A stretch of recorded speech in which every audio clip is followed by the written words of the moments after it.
Êxodo capítulo 20, versículos 1 a 17, diz assim a palavra de Deus. Então Deus falou todas estas palavras. Eu sou o Senhor, seu Deus, que o tirei da terra do Egito, da casa da servidão. Primeiro mandamento, não tenha outros deuses diante de mim. Segundo mandamento, não faça para você imagem de escultura, nem semelhança alguma do que há em cima no céu, nem embaixo na terra, nem nas águas debaixo da terra. Não adore essas coisas, nem preste culto a elas, porque eu, o Senhor, seu Deus, sou Deus zeloso, que visito a iniquidade dos pais nos filhos, até a terceira e quarta geração daqueles que me odeiam, mas faço misericórdia até 1000 gerações daqueles que me amam e guardam os meus mandamentos. Terceiro mandamento, não tome o nome do Senhor, seu Deus, em vão, porque o Senhor não terá por inocente o que tomar o seu nome em vão. Quarto mandamento, lembre-se do dia de sábado para o santificar.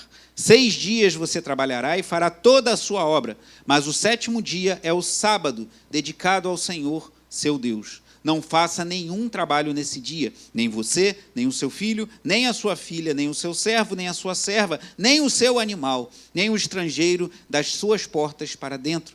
Porque em 6 dias o Senhor fez os céus e a terra, o mar e tudo o que neles há, e ao 7º dia descansou. Por isso, o Senhor abençoou o dia de sábado e o santificou. Quinto mandamento, honre o seu pai e a sua mãe, para que você tenha uma longa vida na terra que o Senhor, seu Deus, lhe dá. Sexto mandamento, não mate ou não assassine. 7º mandamento que veremos hoje, não cometa adultério. 8º mandamento, não furte. 9º mandamento, não dê falso testemunho contra o seu próximo.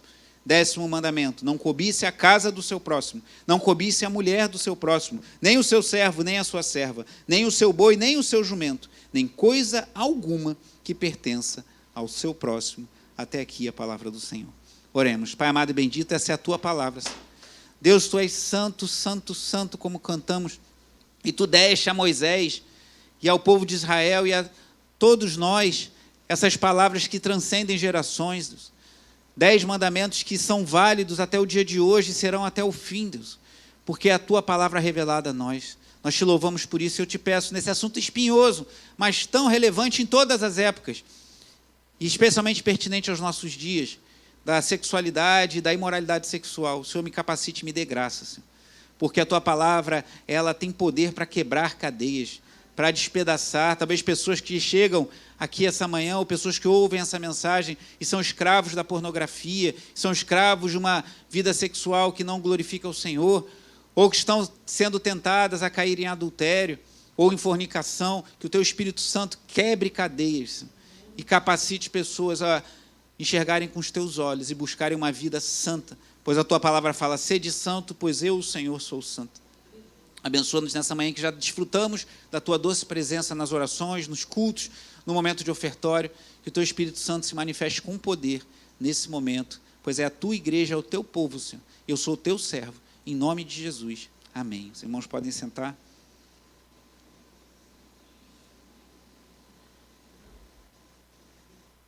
Irmãos, algumas dos mandamentos eu dividi em 2 partes, assim como a escolinha também está acompanhando. Isso tem sido muito frutífero, tenho visto na vida dos meus filhos.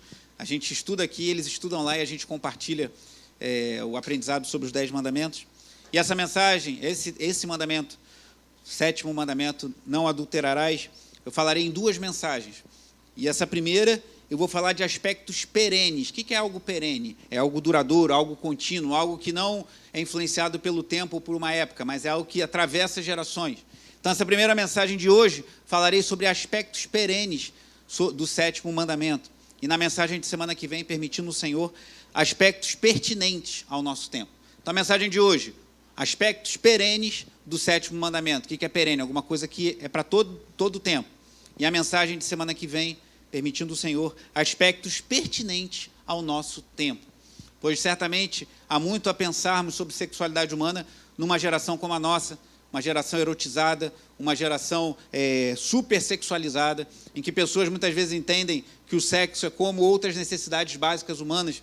Se você passar mais de 40 dias, eu acho, sem beber água, você pode, o teu corpo entrar em falência. Mas alguns dias, menos dias, eu não sei exatamente quantos, sem se alimentar também, mas a sexualidade não tem essa mesma característica, mas muitos têm ensinado, o bispo Walter inclusive já falou isso em vídeos, que a sexualidade tem o mesmo aspecto, que se você não se alimentar, não beber água, ou não tiver uma vida sexual ativa, você vai morrer, seu corpo vai entrar em falência. A gente sabe que não é assim, mas isso é um dos credos dos nossos dias, dessa geração super erotizada. É um autor chamado Andrew Sandlin, num excelente livro chamado Cosmovisão Sexual Cristã, Andrew Sandlin afirma que 2 revoluções marcaram a nossa geração. E se nós entendermos bem elas e as suas influências, nós entenderemos um pouco do mundo em que vivemos. A primeira é uma revolução política que se tornou cultural, a Revolução Francesa de 1789. E a segunda, uma revolução cultural que se tornou política, a Revolução Sexual da década de 1960, especialmente na América do Norte, Inglaterra e Europa, mas que influenciou o mundo inteiro. Os protestos em 1968 em Paris. Então, a Revolução Sexual da década de 1960 e a Revolução Francesa de 1789, elas nos ajudam a entender onde nós estamos hoje. E sobre isso, não vai ser uma aula de história, mas a gente vai procurar entender um pouco aspectos pertinentes aos dias em que vivemos no que tange a sexualidade, por que a gente vive numa cultura tão erotizada, que tanto valoriza o sexo e que tanto desvaloriza princípios e valores fundamentais da palavra de Deus. Veremos na semana que vem, se Deus assim permitir, mas hoje eu quero falar sobre aspectos perenes, duradouros. Afinal de contas, o ser humano é um ser sexuado, o ser humano é um ser que foi criado com esse ímpeto que provém do próprio Deus. Quando Deus falou para o primeiro casal se multiplicar, eu não creio que Deus tinha uma outra forma antes da queda e o sexo entrou com a queda, ou que o fruto proibido tenha sido algo relacionado à sexualidade. Não foi isso. O pecado do primeiro casal foi ter desobedecido à ordem de Deus. Esse é o pecado original. E o fruto não era uma maçã. Alguns entendem até que a maçã, porque se a maçã for cortada ao meio, se assemelha a forma ao órgão genital feminino. Alguns acham que é a maçã por causa disso. Mas o pecado original não tem nada a ver com sexo. O pecado original tem a ver com desobediência à palavra de Deus. Então, há aspectos perenes, e sobre isso veremos nessa manhã, acerca da sexualidade humana, e que estão intrínsecos, muito claros, nesse mandamento do Senhor, que vai muito além de simplesmente dizer, não traia a sua esposa, não traia o seu marido, não cometa adultério.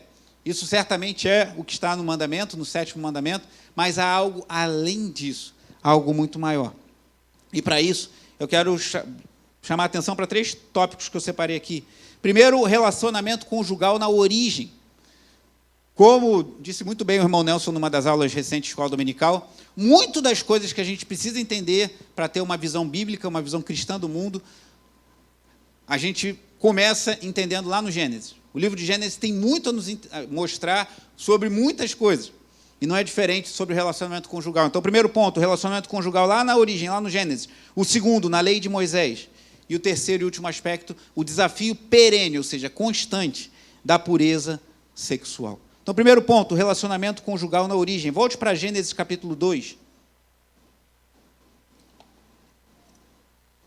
Gênesis 2.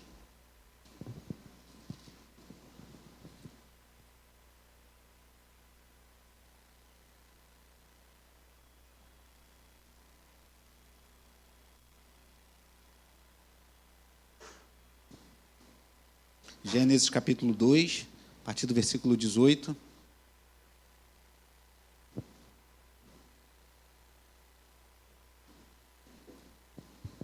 Diz assim a palavra de Deus. Gênesis 2, 18. O Senhor Deus disse ainda, não é bom para que o homem esteja só. Farei para ele uma auxiliadora que seja semelhante a ele. Havendo, pois, o Senhor Deus formado da terra todos os animais do campo, e todas as aves dos céus, trouxe-as a Adão, para ver que nome lhes daria. E o nome que lhe desse a todos os seres vivos, esse seria o nome deles. Olha o trabalho de Adão. Deus deu o trabalho, depois a esposa. E continua fazendo assim ainda hoje. Então, o jovem que quer casar, trate de trabalhar, ou de formar a sua carreira profissional.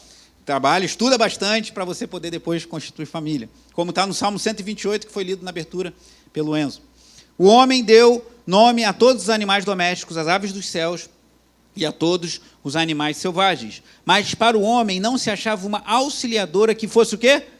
Semelhante a ele. Deus estava acima do homem, pois o homem foi criado à imagem e semelhança de Deus, mas Deus estava acima, e os animais estavam abaixo, pois Deus o colocou como regente de toda a criação. Mas semelhante a ele não se achava. Versículo 21. Então o Senhor Deus fez cair um pesado sono sobre o homem, e este adormeceu. Tirou-lhe quantas costelas? Uma das costelas, guarde isso, e fechou o lugar com carne. E da costela que havia tirado do homem, o Senhor Deus formou uma mulher, e a levou até ele. E o homem disse: esta, afinal, é osso dos meus ossos e carne da minha carne, será chamada varoa, porque do varão foi tirada. Por isso o homem deixa pai e mãe e se une à sua mulher, tornando-se os dois uma só carne. Ora, um e outro, o homem e a sua mulher, estavam nus e não se envergonhavam. Você vê que o por isso, que está aqui no versículo 24, conecta ao que veio antes. Por isso, ou seja, porque Deus criou dessa forma homem e mulher, um homem deixa pai e mãe, que é uma coisa importante, que essa geração tem tido dificuldade. Claro que pais e mães podem ajudar. Eu louvo a Deus pela vida da minha mãe e da minha sogra, que nos ajudam lá no... Como é que o pessoal chama hoje? Tem um nome bonito, né? Rede de apoio com as crianças. Ajuda a ficar com as crianças, trocar uma fralda, fazer uma comida, ajuda um monte de coisa. Entre outras coisas. Mas tem que deixar pai e mãe. Amém? Cada um tem que seguir a sua vida. Então, deixará pai e mãe, se tornará uma só... se une à sua mulher. Então, desde o princípio, a ideia na mente de Deus era de um relacionamento heterossexual e monogâmico. Um relacionamento conjugal entre um homem e uma mulher. Afinal de contas, por isso que eu chamei a atenção da costela. Deus podia ter tirado de Adão umas 4, 5 costelas, ele andar meio tortinho assim e ter formado 4, 5 esposas, Adão ter o seu harém particular, mas Deus não fez isso. Deus tirou uma costela, formou uma mulher, entregou uma mulher para Adão e, de igual forma, o fez para Eva também. Tem alguns homens que gostariam que Deus tivesse criado Adão e Eva, mas também poderia ter criado Adão e Ava, Eva, Iva, Ova, Uva. Várias mulheres, mas não é isso que a Bíblia ensina. Deus criou Adão e Eva, ponto. Não tem uma mulher para cada vogal do alfabeto. Brincadeiras à parte, mas chamando a atenção que Deus criou uma mulher para Adão e as mulheres também, porque infelizmente, eu falo isso com pesar no coração, falaremos mais sobre isso semana que vem, sobre aspectos pertinentes ao nosso tempo. Muitas mulheres têm se entregado mais a uma vida promíscua. Por que eu falo infelizmente? Porque isso é ruim para todo mundo. Mas o homem lida de forma geral, tem homens que são mais melosos, mais românticos, assim, mas o homem lida de forma melhor em ter vários relacionamentos e seguir em frente. A mulher, muitas vezes, quer mostrar alguma coisa ou quer se relacionar com muitos homens. Não são todas as mulheres, eu estou generalizando, toda generalização é perigosa, mas muitas vezes a mulher sai mais ferida do que o homem. O homem se envolve com um monte de mulheres, segue a vida e toca em frente, mas muitas mulheres se envolvem com muitos homens, criam expectativas que não são atendidas, às vezes querem se relacionar com um homem, mas um homem fala, você está comigo e com mais outros, eu não quero saber de você. E muitas mulheres têm sido feridas ao se relacionar com muitas pessoas, mas esse não é o assunto de hoje, até porque tem mulheres que também não são tão preocupadas assim como tem homens que são mais sensíveis. Mas, de forma em geral, a mulher sofre mais com as loucuras, na minha opinião, dos dias que vivemos do que o homem. Mas Deus criou um homem, Deus criou uma mulher e criou ali a base para o relacionamento conjugal. Então, deixará pai e mãe e se une à sua mulher e os dois se tornarão uma só carne. Essa é a base que vai eclodir lá no 7º mandamento, não adulterarás, porque você está ferindo, você está trazendo uma terceira, ou quarta, ou quinta, ou sexta pessoa para dentro de um relacionamento que deve ser somente entre duas pessoas. A segunda questão, o relacionamento conjugal na lei de Moisés. Mas o que acontecia? Como eu tenho falado nessas exposições dos 10 mandamentos, os 10 mandamentos falam o que fazer ou o que não fazer. Boa parte deles é negativo. Honra pai e mãe é um positivo, mas não matarás, não adulterarás, não furtarás, não darás falso testemunho, não cobiçarás, são mandamentos negativos. Fala o que você não pode fazer. Mas e se a pessoa fizer? E se o homem fizer? E se a mulher fizer? O que aconteceria? O 7º mandamento fala, não adulterarás. Mas e quando alguém adulterava no meio do povo de Deus? O que aconteceria? Levítico capítulo 20 nos mostra. Vai em Levítico capítulo 20.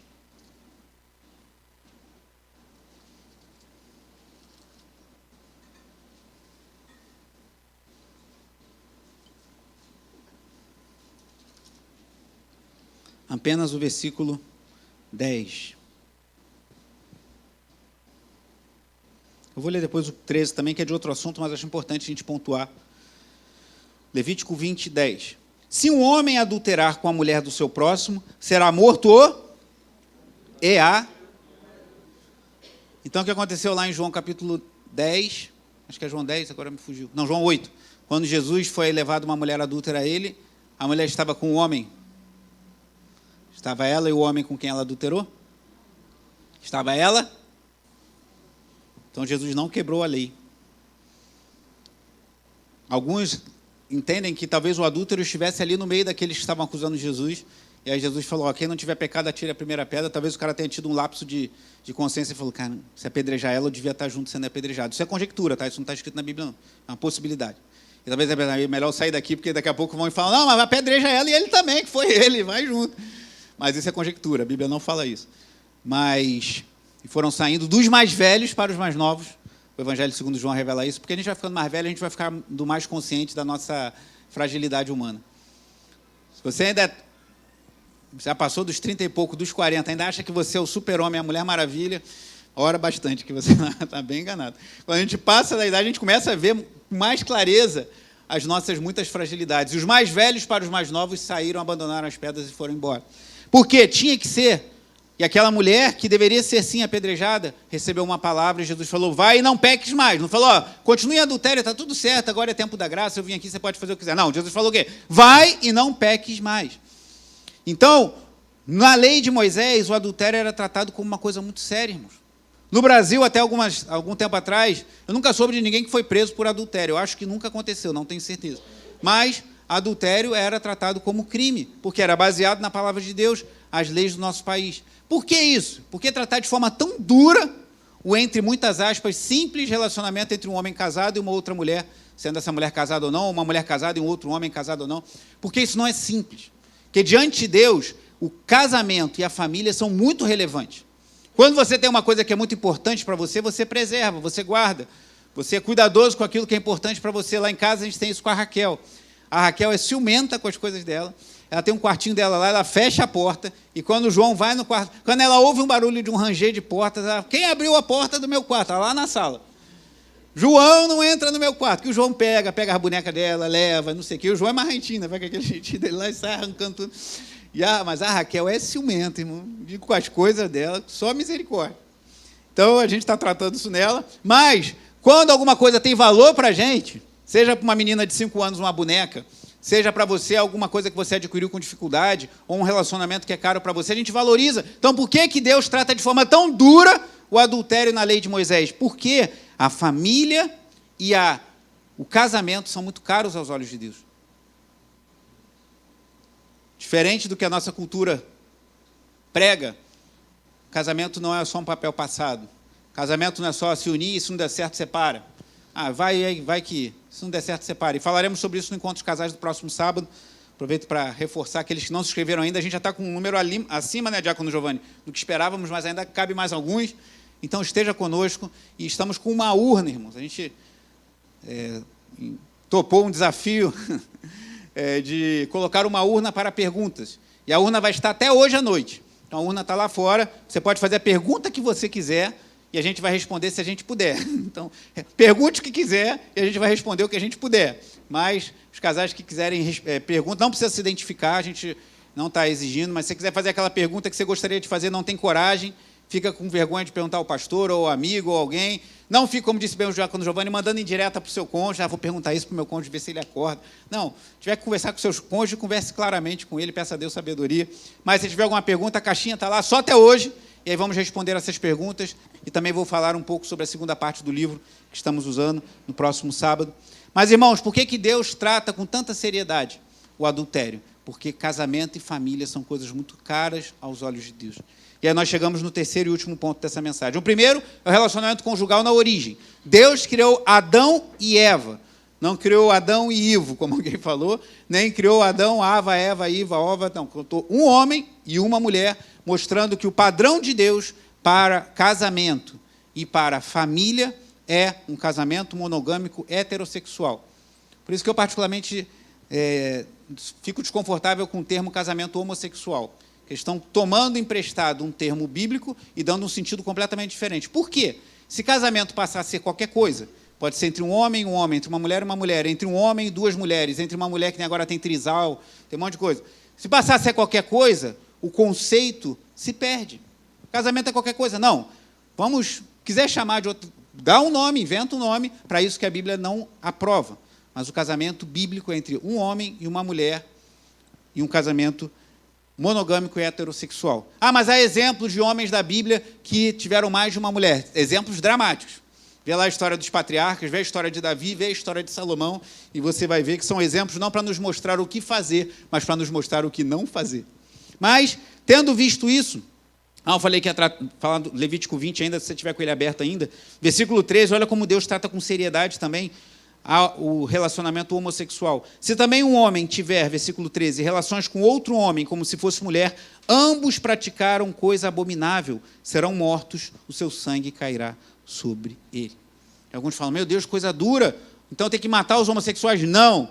Assim como outros mandamentos, como o próprio adultério, no Novo Testamento não deve ser punido com morte, mas não deixa de ser pecado diante de Deus, como Paulo fala, por exemplo, em Romanos capítulo 1, e outros textos que mostram que essa prática sexual é pecaminosa e é pecado assim como o adultério. A gente fala, mas o homossexual é tratado como um pecado mais grave. Não, mas o adúltero também, o promíscuo também. Então, todo pecado de ordem sexual é grave aos olhos de Deus.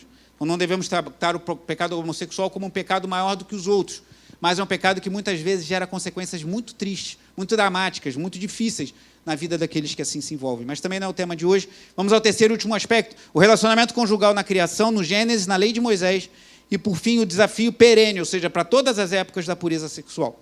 Você lembra da história de Balaão? Balaão, aquele profeta mercenário, foi contratado para amaldiçoar o povo de Deus. O que acontece? Ele vai lá e tenta amaldiçoar uma vez, e Deus manda ele proclamar bênçãos. Muda de lugar, o rei chega para ele, muda de lugar, vai para lá, para ver se você consegue amaldiçoar. E ele tenta, e nada dá certo. Mas a terceira vez, nada dá certo, o rei fica com raiva de Balaão. Estou pedindo para você amaldiçoar, você está abençoando. Mas a história não acaba por aí. Vá comigo em Números capítulo 25. Essa parte todo mundo lembra, mas tem uma parte que poucas pessoas lembram. Está em Números 25. Um pouquinho à frente aí na sua Bíblia. Números 25.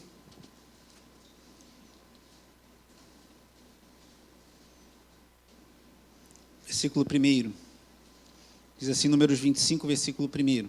Quando Israel estava em Sitim, o povo começou a prostituir-se com as filhas dos moabitas. Lembra? Foi o rei de Moabe que mandou Balaão amaldiçoar os israelitas. Então o povo começou a se prostituir com as moabitas. Estas convidaram o povo aos sacrifícios oferecidos aos seus deuses. E o povo comeu a carne dos sacrifícios e adorou os deuses dessas mulheres. Assim, quando Israel se juntou ao culto a Baal-Peor, a ira do Senhor se acendeu contra Israel. O Senhor disse a Moisés, reúna todos os chefes do povo e enforque-os diante do Senhor, ao ar livre, e a ardente ira do Senhor se afastará de Israel. Então Moisés disse aos juízes de Israel, cada um mate os homens da sua tribo que se juntaram a Baal-Peor. Avance um pouquinho para o capítulo 31 ainda de Números.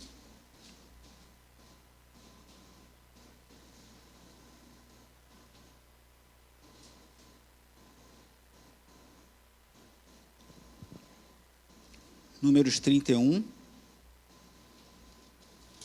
Vou pular para o versículo 15 e 16. Eu ia ler o início.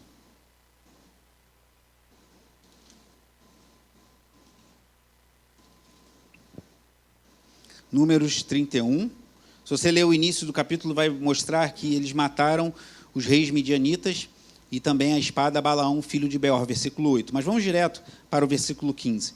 Moisés lhes disse, por que vocês deixaram viver todas as mulheres? Eis que estas, por conselho de quem? Balaão. Fizeram com que os filhos de Israel fossem infiéis ao Senhor no caso de Peor. E assim houve uma praga no meio da congregação do Senhor. Agora, pois, matem dentre as crianças todas do sexo masculino, matem também todas as mulheres que já tiveram relação com algum homem, deitando-se com ele. Mas todas as meninas e as jovens que não tiveram relação com algum homem, deitando-se com ele, deixem viver para você. Momento dramático na história do povo de Israel, mas que eu quero chamar a nossa atenção. Balaão não conseguiu amaldiçoar o povo de Deus. O que ele fez? Orientou as mulheres moabitas a se infiltrarem no arraial e elas seduziram o povo de Deus. Tem muito crente que tem medo de palavras. Alguém falou uma coisa para mim, tem medo de passar na encruzilhada, tem medo de macumba, tem medo de um monte de coisa. Tem medo das palavras de Balaão que não tem efeito nenhum. Mas não tem medo do que realmente a gente deve temer, o pecado que está no nosso coração. Balaão viu que se falasse, não ia arrumar nada. Porque o povo que é abençoado por Deus, maldição nenhuma encontra pouso. Isso está escrito lá em Provérbios. Não havendo causa, a maldição não encontra pouso. Mas, o que Balaão fez para agradar o rei moabita? Ele aconselhou as mulheres a seduzirem, e aí trouxe um grande problema para o povo de Israel. Então, há um problema maior, tem muita gente que tem medo de um monte de coisa e não atenta que o risco maior talvez não esteja no teu colega de trabalho que te amaldiçoa, que fala que crente é tudo ladrão, que te persegue, do teu familiar que fica falando coisas para você, fica com medo de um monte de coisa e não vê que talvez o risco maior esteja aqui, ó. Quando você se deixa navegar pelas águas da internet e o celular vira uma fonte de mulheres moabitas atraindo o seu coração e poluindo a sua mente. Há um risco muito pior, muito mais perto e muito mais perigoso do que alguém que fica querendo amaldiçoar você, que a gente ceder à tentação do nosso próprio coração, como eles aqui fizeram. Então, é um desafio perene, irmãos, um desafio para todos os tempos, porque o pecado que eles caíram foi o pecado sexual, eles se envolveram com mulheres que o fizeram adorar outros deuses. Não foi isso que Salomão caiu também? As suas mulheres fizeram com que ele adorasse a outros deuses. Vá comigo lá em Malaquias 2, o texto que eu li há pouco, no momento das ofertas. Malaquias, capítulo 2. Esse texto é muito importante para a gente entender que o sétimo mandamento vai muito além do marido não trair a esposa não trair o marido. Há um propósito muito maior nisso tudo. Malaquias, último livro da Bíblia, capítulo 2, a partir do versículo 13, diz assim: há outra coisa que vocês fazem, cobrem de lágrimas o altar do Senhor, com choro e gemidos, porque ele já não olha para a oferta, nem a aceita com prazer. Eles entenderam que Deus estava rejeitando a eles. E vocês perguntam, por quê? Porque o Senhor foi testemunha da aliança entre você e a mulher da sua mocidade, a quem você foi infiel, sendo ela a sua companheira e a mulher da sua aliança. Não fez o Senhor somente um, mesmo que lhe sobrasse o espírito? E por que somente um? Leia essa segunda parte do versículo 15. Porque, leia em voz alta, porque buscava uma descendência piedosa. Continue.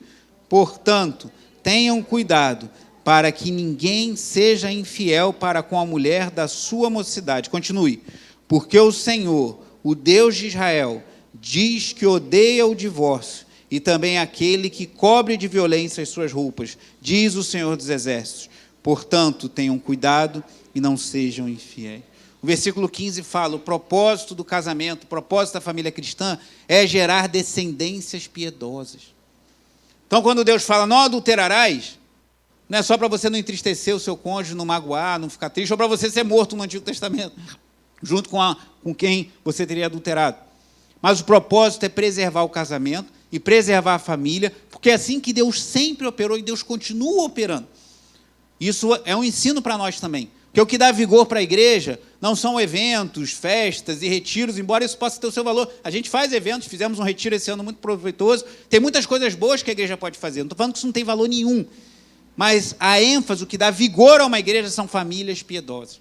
São casamentos sólidos, pais que entendem que o seu papel é ensinar seus filhos nos caminhos do Senhor, e a igreja dá o suporte para isso, e a gente junto aqui caminha junto na presença do Senhor. É isso que dá vigor verdadeiro à igreja. E aqui, o que Deus está falando, o propósito é uma descendência piedosa. O propósito é uma descendência que ame ao Senhor. E aí, se entrar o adultério, entrar o divórcio, como é que você vai dar continuidade a esse propósito? Claro que muitos hoje são filhos de pais divorciados, como eu mesmo. Meus pais se divorciaram, eu tinha 6 anos, estão na presença do Senhor, mas trazem muitas vezes consequências amargas disso. Então Deus quer famílias sólidas, famílias unidas, buscando a presença do Senhor. Então você entende que o sétimo mandamento vai além de você simplesmente não trair a sua esposa ou não trair o seu marido, mas você ter uma família sólida para gerar uma descendência que glorifique a Deus. Esse é o propósito. E por fim, agora indo lá para o Novo Testamento, já vamos encerrar, para Mateus capítulo 19.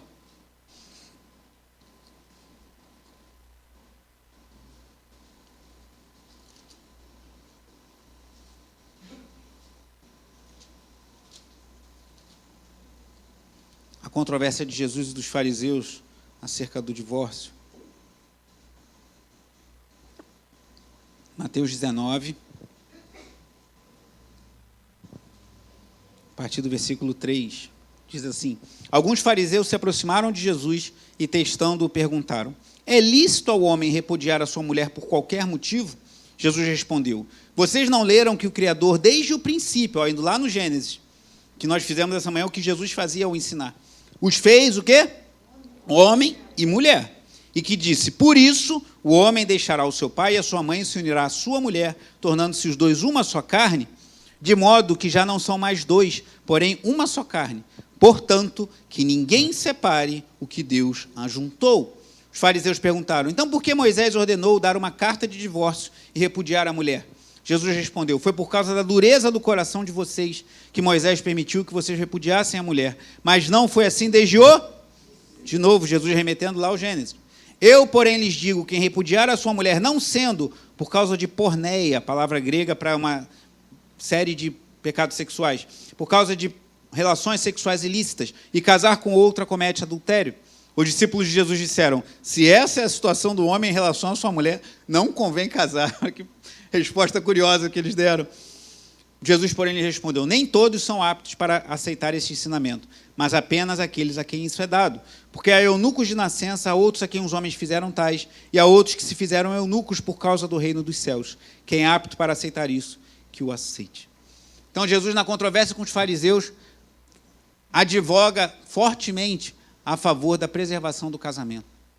E abre apenas a cláusula de exceção em caso de imoralidade sexual, mas é algo que falaremos no sábado também, no encontro de casais.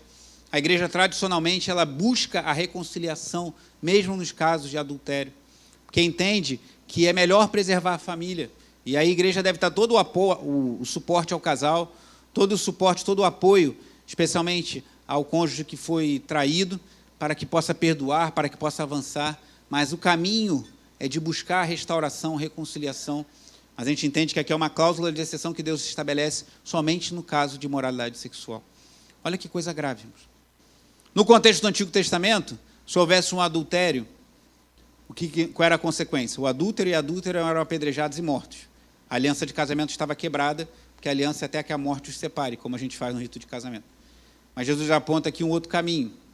Então, não haverá pena de morte para o adúltero. Mas é um caso em que Jesus abre a única cláusula de exceção pertinente ao divórcio. Mas a igreja, tradicionalmente, não discordando das palavras do Senhor, longe disso, porque Jesus está reforçando a importância do casamento e do propósito de Deus para o casamento, sempre busca a restauração, por mais dolorosa, por mais difícil que seja. Irmãos, concluindo essa mensagem, vamos participar da ceia do Senhor. O autor Kevin DeYoung, de quem tem falado bastante, o livro dele é excelente sobre os 10 mandamentos, ele fala que, estudando na sua tese de doutorado, ele foi numa biblioteca lá na Escócia e foi procurar atas das igrejas presbiterianas da Escócia do século XVIII, para entender um pouco como funcionavam as igrejas lá.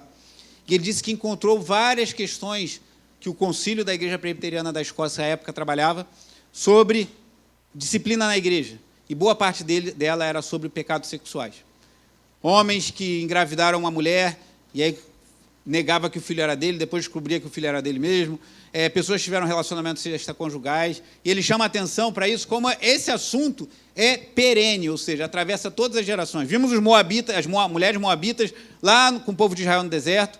Vemos vários pecados sexuais relatados nas Escrituras. Nos dias de Jesus, que o Império Romano era um império cruel e devasso.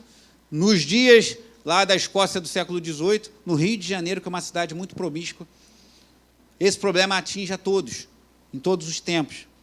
E lá, eu não vou ler agora, mas você pode ler depois, 1 Coríntios 6, versículo 18, Paulo escreve: fujam da imoralidade sexual, que todo outro pecado é cometido fora do corpo, mas com a imoralidade sexual você peca contra o seu próprio corpo, e nosso corpo é templo do Espírito Santo.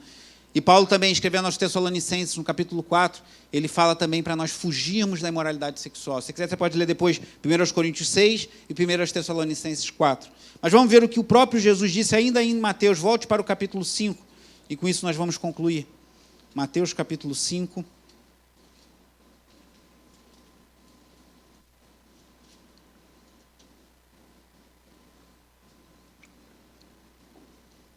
Versículos 27 a 32. Estamos aqui no Sermão do Monte, Jesus aqui falando, Jesus que é Deus, mas falando aqui sobre a lei e dando a sua leitura como um rabi, como um mestre, fazendo a sua leitura da lei do Senhor. E aqui em Mateus 5, versículo 27. Jesus diz assim: vocês ouviram o que foi dito? Não cometa adultério, 7º mandamento. Eu, porém, lhes digo, todo que olhar para uma mulher com intenção impura, já cometeu adultério com ela no seu coração. Se o seu olho direito leva você a tropeçar, arranque-o e jogue-o fora. Pois é preferível você perder uma parte do seu corpo do que ter o corpo inteiro lançado no inferno. E se a sua mão direita leva você a tropeçar, corte-a e jogue-a fora, pois é preferível você perder uma parte do seu corpo do que o corpo inteiro ir para o inferno. Também foi dito, aquele que repudiar a sua mulher deve dar-lhe uma carta de divórcio. Isso está lá na lei de Moisés. Eu, porém, lhes digo, quem repudiar a sua mulher, exceto, de novo, a cláusula de exceção, em caso de relações sexuais ilícitas, a expõe a se tornar adúltera, e aquele que casar com a repudiada comete adultério. Novamente, Jesus está tomando um alinhamento bem rigoroso em relação à preservação do casamento. Mas o que eu queria chamar a atenção é quando ele diz, todo aquele que olhar para uma mulher com intenção impura, já cometeu adultério com ela no seu coração. Muitos vêm, como eu falei semana passada, do não matarás. Eu nunca matei ninguém, nem pretendo matar ninguém. Aqui que Jesus faz, traz isso para o coração, falar da ira. Mas quando você fica com muita raiva de alguém, que você no fundo queria que aquela pessoa morresse, é como se você só não vai matar ela porque você não pode. Você vai ser preso, vai ter problema, vai ficar com a consciência pesada depois. Mas se você pudesse, se Deus te desse uma chavinha, ó, pode desligar a vida do fulano ali, você rapidamente... Amém, Senhor? Então, Jesus compara a ira ao assassinato. E agora Jesus compara o adultério não somente ao ato em si, de alguém ter relações com uma mulher que não a sua, uma mulher tem relações sexuais com um homem que não o seu marido. Mas ele traz para o coração e aí ele novamente joga todo mundo na lona e nos mostra que nós somos todos pecadores. Mas como falei semana passada, qual o propósito da lei? Deixar a gente deprimido? A gente olhar e falar, meu Deus, não tem jeito para mim, eu vou para o inferno. Não, o propósito da lei é nos mostrar que somos pecadores, mas apontar que precisamos de um Salvador. E o Evangelho mostra que esse Salvador já veio, que é Jesus Cristo. Então, vamos participar agora da ceia do Senhor. É uma lembrança de que somos todos pecadores. Todos nós, sem exceção, pecamos. Porque quem nunca teve um pensamento impróprio? Quem nunca se deixou... alguém disse, um passarinho pode passar pela sua cabeça, mas você não pode deixar gerar ninho. Às vezes você está passando na rua, passou uma mulher bonita... Você admirar a beleza de uma mulher é uma coisa, você desejar é outra, só que o limite é muito tênue. Eu sugiro que você não tente descobrir o limite. Deixa a mulher bonita embora e não fica olhando para ela. Acho melhor você não arriscar. Mas uma coisa, você está andando e passa. E outra coisa, é você passar e olhar de novo. Mas deixa eu ver se ela é bonita mesmo, mas deixa eu ver se... Mas essa roupa não convém. E aí o olho fica... Ou aquela vizinha que troca de roupa com a cortina aberta. Você, meu Deus, que absurdo, a mulher está pelada ali. E você vira as costas. Mas deixa eu ver se ela está... Mas será que ela está mesmo? Mas, entendeu? Cuidado. Então, há uma facilidade muito grande de você passar a admirar a beleza de alguém do sexo oposto, ou simplesmente ver uma situação bizarra e falar, como é que uma mulher anda com uma roupa dessa? E daqui a pouco, mas que roupa? Mas que mulher bonita. Peraí, não. Tira o olho, foge, não deixa o passarinho fazer ninho na sua cabeça, porque Jesus falou, aquele que olha com olhar impuro. Sei que as mulheres não gostam dessas brincadeiras, são muito masculinas, mas eu sei que a gente precisa vigiar os nossos olhos, irmãos. E quando Jesus botou isso, botou todo mundo na lona. Todos somos pecadores, mas todos nós precisamos de um Salvador. E o Salvador já veio. É isso que vamos lembrar agora na ceia.